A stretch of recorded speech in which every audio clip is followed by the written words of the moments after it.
Hi, I'm Fred, and I believe that I can be your friend.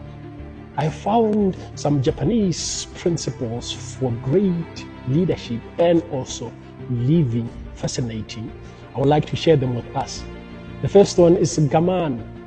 Now, with gaman, it means that even when you are under pressure, you do not change. You still preserve your dignity. And the second one is abaitori. Abaitori simply means that you understand that life is not about competition. You don't compete with others, rather you contribute towards others' success. Then the third one is kaizen.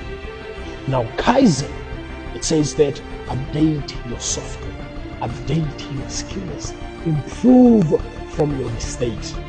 And the last one, probably you've heard this, ikigai. Ikigai, it is what is your purpose.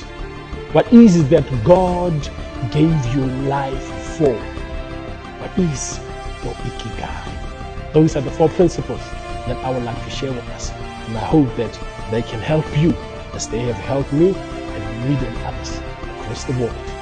Goodbye for now.